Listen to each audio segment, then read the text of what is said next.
Hello friends, welcome to YouTube channel Shri Prashant education में आपके लिए लेकर आई हूँ हिस्ट्री की कंप्लीट सीरीज, जिसमें हमारा आज का टॉपिक है कंपनी के अधीन भारत के गवर्नर जनरल, जिनके बारे में आज हम डिस्कस करेंगे। पिछली वीडियो में हमने गवर्नर जनरल के बारे में डिस्कस किया था और कुछ गवर्नर रह गए थे जिनको आज हम डिस्कस करेंगे। तो जिसने भी पिछली वीडियो नहीं देखी है उसकी लिंक डिस्क्रिप्शन में है, आप डिस्क्रिप्शन पर जाकर लिंक पर क्लिक करके वीडियो को देख सकते हैं। और हाँ, वीडियो को शेयर और चैनल को सब्सक्राइब करना ना भूलें। तो चलिए वीडियो को कंटिन्यू करते हैं। आज की वीडियो में हम लॉर्ड डलहौजी के बारे में डिस्कस करेंगे। लॉर्ड हार्डिंग तक कल की वीडियो में हम डिस्कस कर चुके हैं।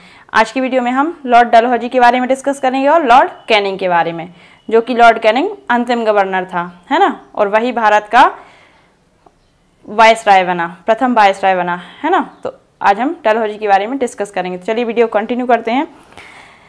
लॉर्ड डलहौजी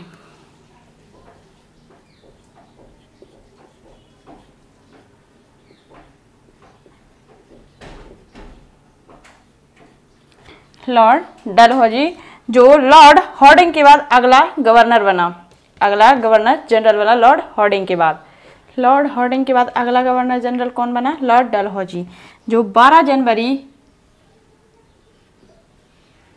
1848 में गवर्नर जनरल बना और 28 फरवरी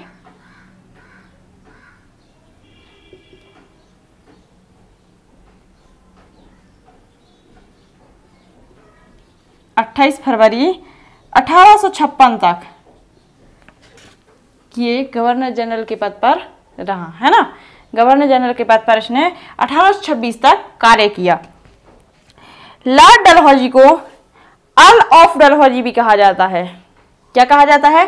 earl of Dalhousie.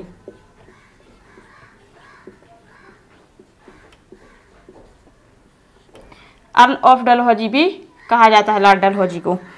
Lord Dalhousie एक कट्टर उपयोगितावादी एवं साम्राज्यवादी था, लेकिन डलहौजी को उसके सुधारों के लिए भी जाना जाता था। वह कट्टर उपयोगितावादी और साम्राज्यवादी भी था, लेकिन उसको उसके सुधारों के लिए जाना जाता था। लॉर्ड डलहौजी के शासनकाल में आंग्ल सिख युद्ध भी हुआ था। द्वितीय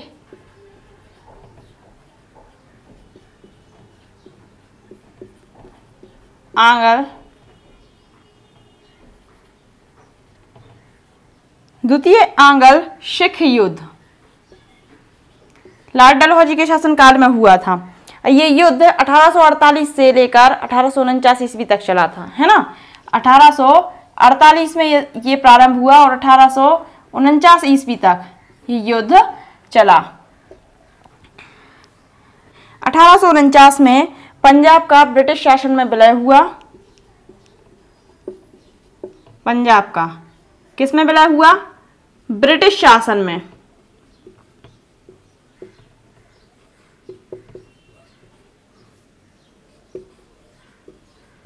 पंजाब का ब्रिटिश शासन में विलय हुआ और सिख राज्य का प्रसिद्ध हीरा कोहिनूर, सिख राज्य का प्रसिद्ध हीरा था कोहिनूर, उसे महारानी विक्टोरिया को भेज दिया गया था। सिख का जो प्रसिद्ध हीरा था कोहिनूर, उसे किसे भेज दिया था? महारानी विक्टोरिया को भेज दिया गया था। डलहौजी के कार्यकाल में 1851 से लेकर 52 में द्वितीय आंग्ल बर्मा युद्ध हुआ था। द्वितीय आंग्ल बर्मा युद्ध कब से कब तक हुआ था? ये 1851 में शुरू हुआ था और 52 तक चला था। 1851 से 52 तक ये युद्ध चला। अब देखिए 1852 में 1852 देखिए 51 से 52 तक तो ये युद्ध चला था। कौन सा? द्वितीय आंग्ल बर्मा युद्ध। किसके काल में हुआ? लॉर्ड डलहौजी के काल में हुआ, है ना। और 1852 में बर्मा के लोअर बर्मा एवं बिगू राज्य को ब्रिटिश साम्राज्य में मिला दिया गया था। देखिए लोअर बर्मा एवं बिगू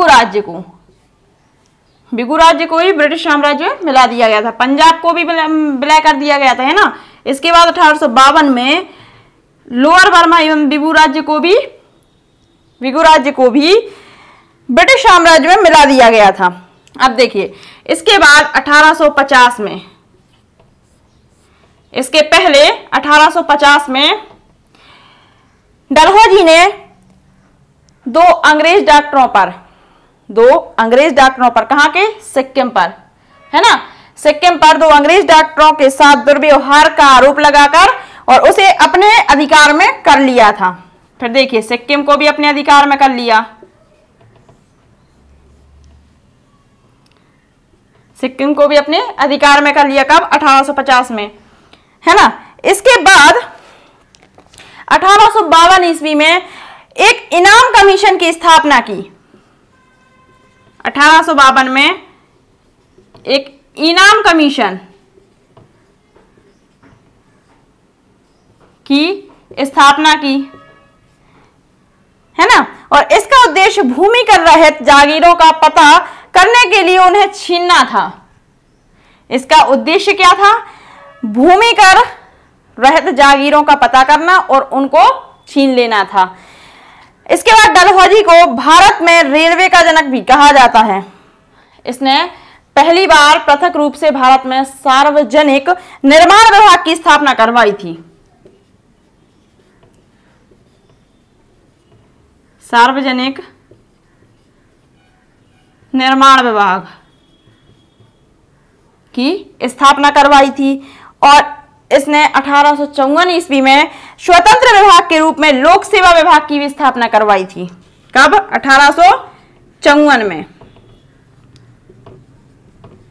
लोक सेवा विभाग की भी स्थापना करवाई थी। तो देखिए, लॉर्ड डलहौजी 12 जनवरी 1848 में से गवर्नर जनरल बनाया गया भारत का, है ना, और 28 फरवरी 1856 तक इन्होंने इस पद पर कार्य किया। इन्हें अर्ल ऑफ डलहौजी भी कहा जाता था। इनके शासनकाल में द्वितीय आंग्ल सिख युद्ध हुआ। कब से कब तक? 1848 में शुरू हुआ, 1849 ईस्वी तक चला, है ना। 1849 में जब ये युद्ध समाप्त हुआ तो पंजाब को ब्रिटिश शासन में विलय कर दिया था इसी ने, है ना। इसके बाद द्वितीय आंग्ल बर्मा युद्ध हुआ। कब? 1851 में शुरू हुआ, 1852 तक चला। किसके शासनकाल में? लॉर्ड डलहौजी के शासनकाल में। 1852 में लोअर बर्मा एवं विगु राज्य को इन्होंने ब्रिटिश साम्राज्य में मिला दिया था, है ना। इसके बाद 1850 में सिक्किम पर दो डॉक्टरों पर आरोप लगा दिया और सिक्किम को भी अपने ब्रिटिश साम्राज्य में मिला लिया, है ना। इसके बाद 1852 में इनाम कमीशन की स्थापना की। देखिए, 1852 में इनाम कमीशन की स्थापना की, है ना। और इसकी स्थापना का उद्देश्य था कि भूमिकर रहित जागीरों का पता लगाकर उनको छीन लेना, है ना। इसीलिए इनाम कमीशन की स्थापना की गई थी। इनाम कमीशन मतलब भूमिकर रहित जागीरों का पता लगाना, है ना। उसके लिए इनाम दिया जाता था कि इन जमीनों का पता लगाओ जो भूमिकर हैं और उनको छीन लेना था। इसके बाद है ना। इसके बाद देखिए, 1852 में ही सार्वजनिक निर्माण विभाग की स्थापना की। 1854 में एक स्वतंत्र विभाग के रूप में लोक सेवा विभाग की भी स्थापना की थी, है ना।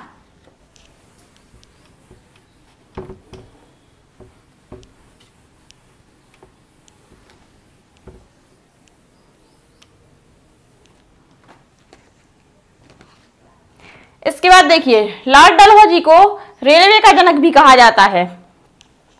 लॉर्ड डलहौजी को भारत में रेलवे का जनक भी कहा जाता है। देखिए, रेल लाइन जो अपने यहाँ आई है भारत में, तो वो उसका जनक किसे कहा जाता है? लॉर्ड डलहौजी को। इन्हीं को इसका श्रेय जाता है क्योंकि इन्होंने ही पहली ट्रेन चलवाई थी भारत में, है ना। कहाँ से कहाँ तक, इसको भी हम जानते हैं। तो लॉर्ड डलहौजी को भारत में रेलवे का जनक माना जाता है। इसी के समय में, लॉर्ड डलहौजी के समय में ही भारत में पहली ट्रेन 16 अप्रैल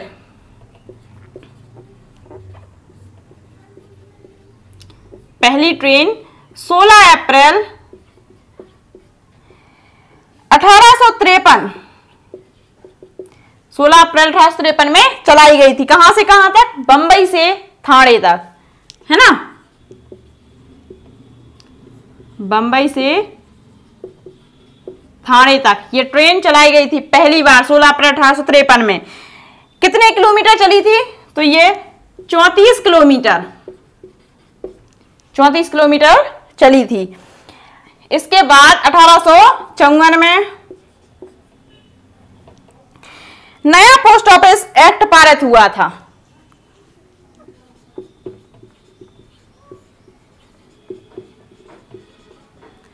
पोस्ट ऑफिस एक्ट पारित हुआ और भारत में पहली बार डाक टिकट का प्रचलन भी हुआ था। 1854 में नया पोस्ट ऑफिस एक्ट पारित हुआ और पहली बार डाक टिकट का भी प्रचलन प्रारंभ हुआ था।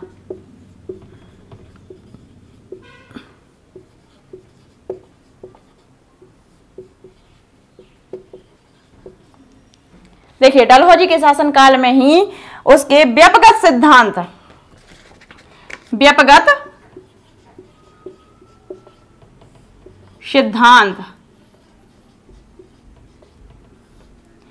या फिर कहें doctrine of lapse, doctrine of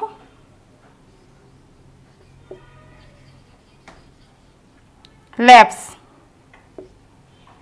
देखिए, डलहौजी के शासनकाल को व्यापक सिद्धांत के कारण भी याद किया जाता है ना?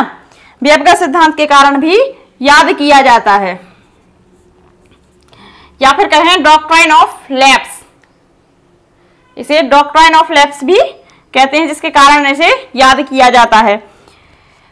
इस नीति के तहत अंग्रेजी साम्राज्य में कुछ राज्यों को विलय किया गया।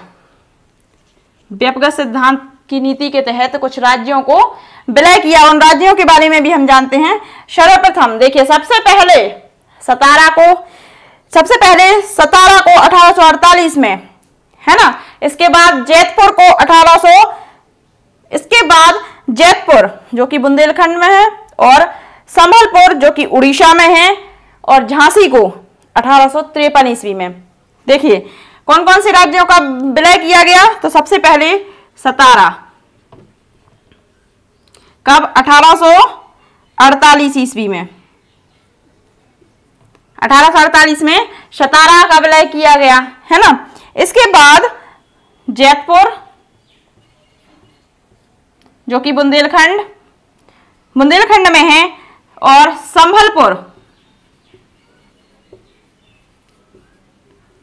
संभलपुर जो कि उड़ीसा में स्थित है, और देखिए जैतपुर और संभलपुर, इनका विलय 1849 ईस्वी में किया गया। कब किया गया? 1849 ईस्वी में। इसके बाद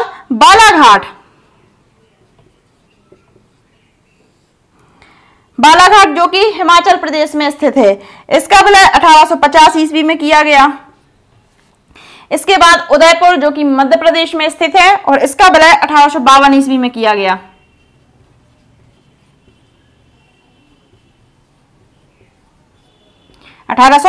ईस्वी में किया गया, है ना? इसके बाद झांसी का कब किया गया? 1853 ईस्वी में।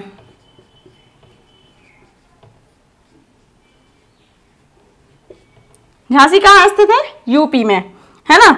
इसके बाद लास्ट है नागपुर जो कि 1854 में विलय किया गया। नागपुर कब किया गया? 1854 ईस्वी में, है ना? व्यापक सिद्धांत के कारण डलहौजी को याद किया जाता है। अब इस सिद्धांत के अनुसार, इस नीति के अनुसार कुछ राज्यों का विलय किया गया। कौन कौन से राज्यों का? सतारा का कब किया गया? 1848 में। जैतपुर का किया गया, इसका जैतपुर और संभलपुर का किया गया 1849 ईस्वी में, है ना? बालाघाट का किया गया 1850 ईस्वी में। उदयपुर का किया गया 1852 ईस्वी में। झांसी का 1853 में, और नागपुर का 1854 ईस्वी में, है ना? इन 7 राज्यों का विलय किया गया। 1853 ईस्वी में कलकत्ता एवं आगरा, कलकत्ता एवं आगरा के बीच पहली बार बिजली से संचालित तार सेवा शुरू की गई थी?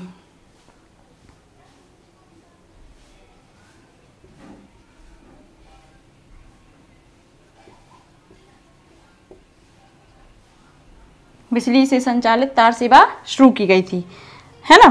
तो देखिए, लॉर्ड डलहौजी के शासनकाल में रेल सेवा शुरू की गई थी, है ना।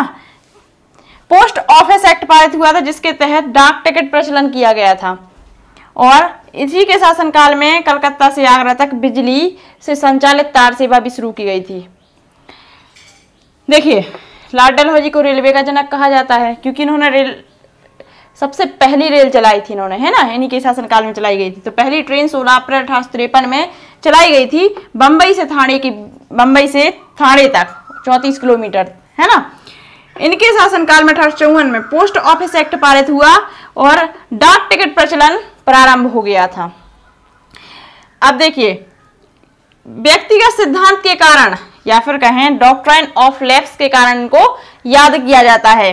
अब इस नीति के तहत इन्होंने कुछ राज्यों को विलय किया था, जैसे सतारा, जैतपुर, संभलपुर, बालाघाट, उदयपुर, झांसी, नागपुर, है ना, इन राज्यों का विलय किया था। इसके बाद 1853 में कलकत्ता एवं आगरा के बीच बिजली से संचालित तार सेवा भी इन्हीं के शासनकाल में शुरू की गई थी।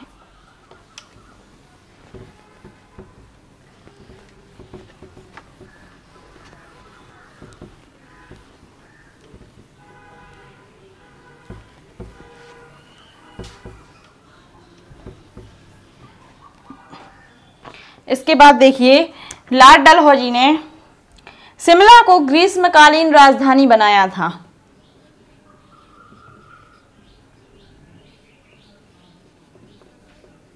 ग्रीष्मकालीन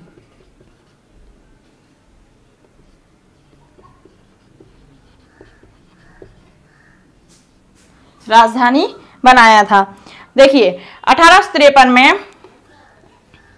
1853 के चार्टर एक्ट द्वारा कंपनी के संचालक मंडल से कंपनी के प्रशासनिक अधिकारियों की नियुक्ति का अधिकार वापस ले लिया गया था। कंपनी के संचालक मंडलों से प्रशासनिक अधिकारियों की नियुक्ति का अधिकार वापस ले लिया गया था, है ना।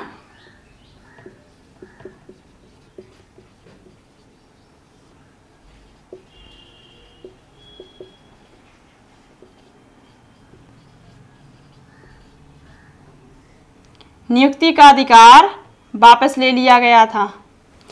इसके बाद 1853 में ही अधिकारियों की नियुक्ति के लिए प्रतियोगिता परीक्षा की व्यवस्था की गई। देखिए, जो गवर्नमेंट जॉब के लिए प्रतियोगिता परीक्षा की जाती है ना, इसकी शुरुआत कब की गई थी? लॉर्ड डलहौजी के शासनकाल में ही, 1853 में।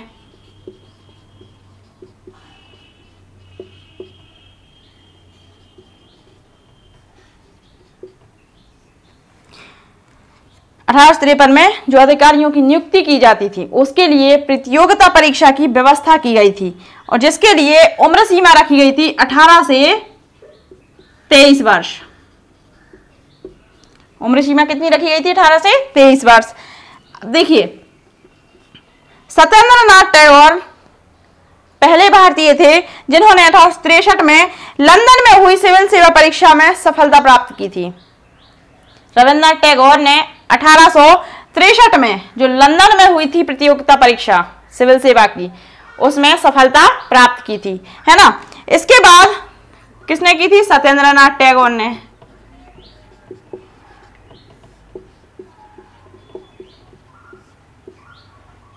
सिविल सेवा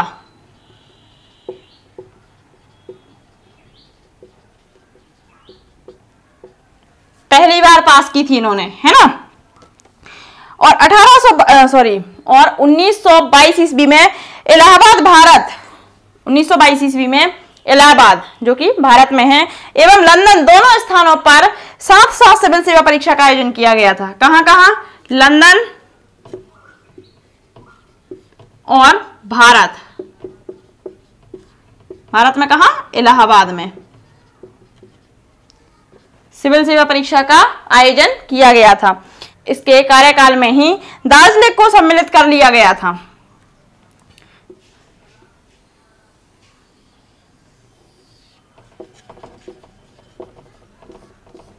देखिए, लॉर्ड डलहौजी के शासनकाल में ही दार्जिलिंग को सम्मिलित कर लिया गया था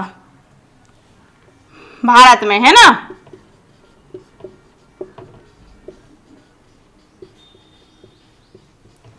भारत में ही दार्जिलिंग को सम्मिलित कर लिया गया था। किसके काल में? लॉर्ड डलहौजी के शासनकाल में। इसके काल में ही वुड का निर्देश पत्र आया था। लॉर्ड डलहौजी के शासनकाल में ही वुड का निर्देश पत्र आया था, या फिर कहें वुड डिस्पैच। लॉर्ड डलहौजी के शासनकाल में ही वुड का निर्देश पत्र आया था, है ना, जिसे भारत में शिक्षा सुधारों के लिए मैग्ना कार्टा कहा गया।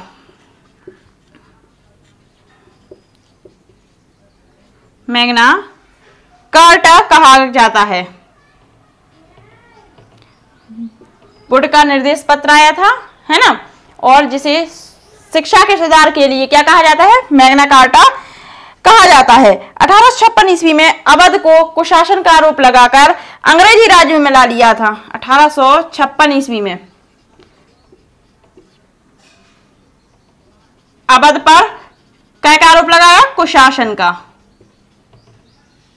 कुशासन का आरोप लगाया और ब्रिटिश साम्राज्य में मिला लिया। इसके बाद 1856 में ही देखिए 1856 में अवध पर कुशासन का आरोप लगाया और अंग्रेजी क्षेत्र में मिला लिया था, है ना। उस समय अवध का नवाब कौन था? उस समय अवध का नवाब बाजिद अली शाह था। कौन था? बाजिद अली शाह था। तो देखिए, लॉर्ड डलहौजी ने शिमला को ग्रीष्मकालीन राजधानी बनाया था और 1853 में जो कंपनी के संचालक मंडल से 1853 में चार्टर एक्ट के द्वारा कंपनी के संचालक मंडल से कंपनी के प्रशासनिक अधिकारियों की नियुक्ति का अधिकार वापस ले लिया था।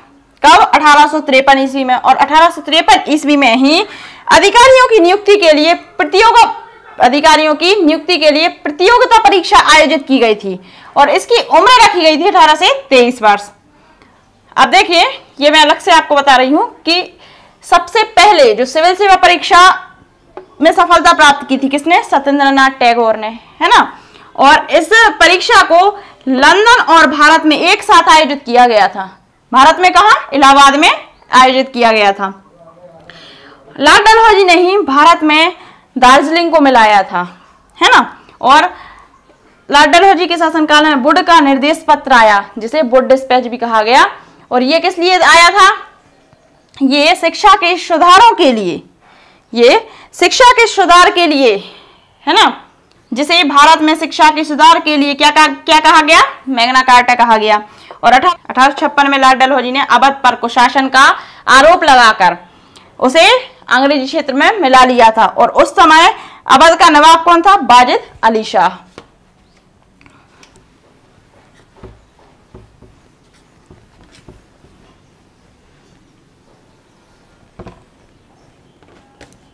देखिए, 1856 में इसने तोपखाने के मुख्यालय को कलकत्ता से कहां स्थापित किया? मेरठ। कलकत्ता से कहां स्थापित किया? मेरठ स्थापित किया। और सेना का मुख्यालय कैसे बनाया? शिमला को।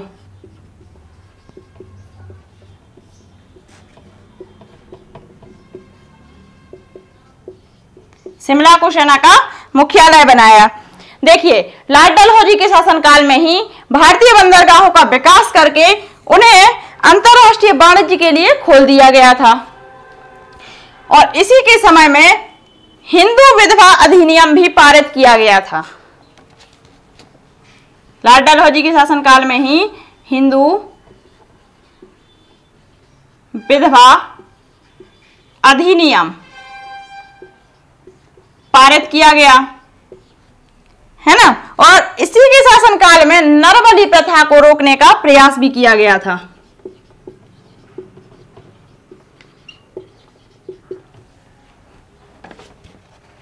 देखिए लॉर्ड डलहौजी के शासनकाल में नरबली प्रथा को रोकने का प्रयास किया गया था, लेकिन इसके पहले लॉर्ड हार्डिंग के शासनकाल में नरबली प्रथा पर प्रतिबंध लगा दिया गया था और लॉर्ड डलहौजी के शासनकाल में नरबली प्रथा पर रोकने का प्रयास किया गया था। देखिए 1856 में लॉर्ड डलहौजी ने तोपखाने के मुख्यालय को कलकत्ता से कहां स्थापित किया? मेरठ, है ना। और सैनिकों का मुख्यालय कहां बनाया? सेना का मुख्यालय कहां बनाया इसने? शिमला को। इसने हिंदू विधवा अधिनियम भी पारित किया था। लॉर्ड डलहौजी के शासनकाल में हिंदू विधवा अधिनियम पारित किया गया और नरबली प्रथा पर रोक लगाने का प्रयास भी किया गया। अब इसके बाद जो अगला गवर्नर जनरल बना, कौन? Lord Canning. लॉर्ड कैनिंग अगला गवर्नर जनरल बना। तो लॉर्ड डलहौजी ने बहुत से कार्य किए थे जिनको हमने डिस्कस किया है।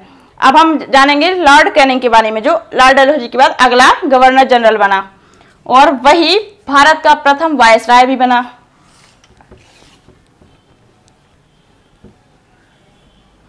लॉर्ड डलहौजी के बाद अगला गवर्नर, लॉर्ड डलहौजी के बाद अंतिम गवर्नर जनरल कौन? Lord Canning.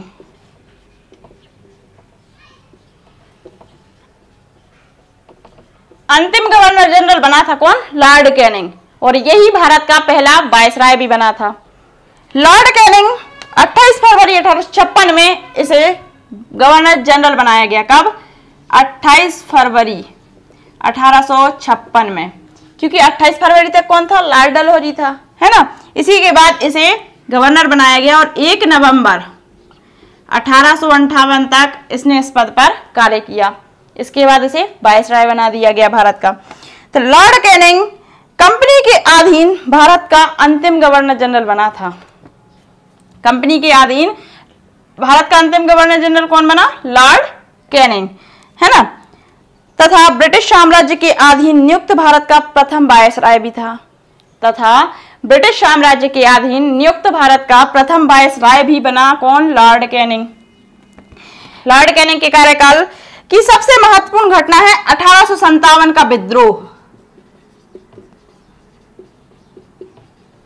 लॉर्ड कैनिंग के शासनकाल में ही 1857 का विद्रोह हुआ था। ये इसके काल की सबसे महत्वपूर्ण घटना मानी जाती है। इस विद्रोह के पश्चात बहादुर शाह को रंगून निर्वासित कर दिया गया था। 1857 के विद्रोह के बाद जो बहादुर शाह था उसको कहां? रंगून निर्वासित कर दिया गया था। विद्रोह के बाद प्रशासनिक सुधार के अंतर्गत भारत का शासन कंपनी के हाथों में सीधे ब्रिटिश सरकार ने नियंत्रण कर लिया था।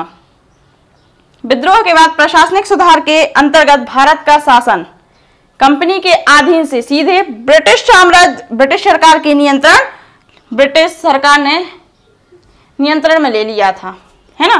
पहले किसके अधीन था? कंपनी के अधीन था, लेकिन उसके बाद किसने ले लिया? ब्रिटिश सरकार ने ले लिया था। कैनिंग के समय में इंडियन हाई कोर्ट पारित हुआ। इंडियन हाई कोर्ट पारित हुआ किसके समय में? लॉर्ड कैनिंग के समय में। कैनिंग के समय में ही 1856 में विधवा पुनर्विवाह अधिनियम स्वतंत्र रूप से लागू किया गया था। विधवा पुनर्विवाह अधिनियम, विधवा पुनर्विवाह अधिनियम पूर्ण रूप से लागू किया गया था। किसके शासनकाल में? लॉर्ड कैनिंग के शासनकाल में। 1857 ईस्वी में कैनिंग के समय में महालेखा परीक्षक पद का सृजन किया गया। देखिए 1857 में कैनिंग के समय में महालेखा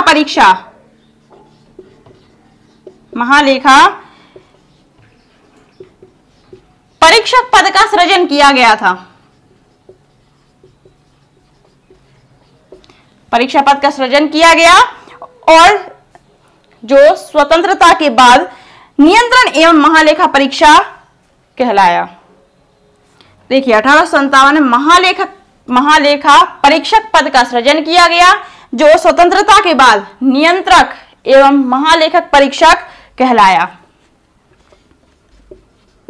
नियंत्रक एवं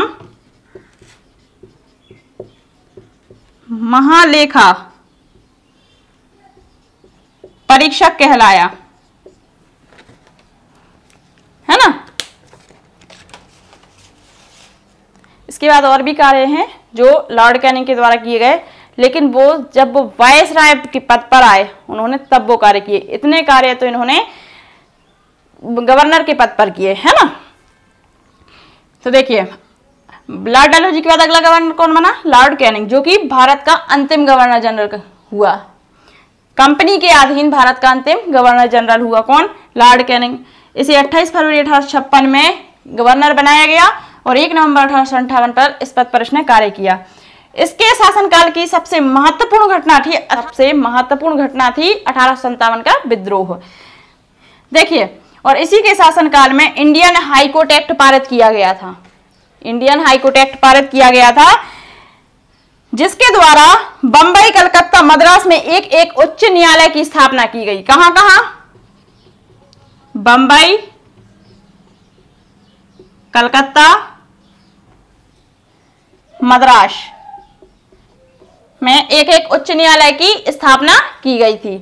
इसके बाद इसी के शासनकाल में विधवा पुनर्विवाह अधिनियम स्वतंत्र रूप से लागू हुआ था। लॉर्ड कैनिंग के शासनकाल में ही विधवा पुनर्विवाह अधिनियम स्वतंत्र रूप से लागू किया गया था, है ना। और 1857 ईस्वी में महालेखा परीक्षा पद का सृजन किया गया, जो स्वतंत्रता के बाद नियंत्रक एवं महालेखा परीक्षक कहलाया। क्या कहलाया? नियंत्रक एवं महालेखा परीक्षक कहलाया। आज की वीडियो में हमने लॉर्ड डलहौजी और लॉर्ड कैनिंग के बारे में डिस्कस किया। तो यहाँ कंपनी के अधीन भारत के गवर्नर जनरल समाप्त हुए, है ना। हमने बंगाल के कंपनी के अधीन बंगाल के गवर्नर के बारे में डिस्कस किया। उसके बाद हमने गवर्नर जनरल के बारे में डिस्कस किया। हमने कंपनी के गवर्नर जनरल के बारे में हर एक पॉइंट को आपके साथ डिस्कस किया। लेकिन फिर भी अगर आपका कोई डाउट रह जाता है तो आप कमेंट बॉक्स में कमेंट करके उस डाउट को क्लियर कर सकते हैं।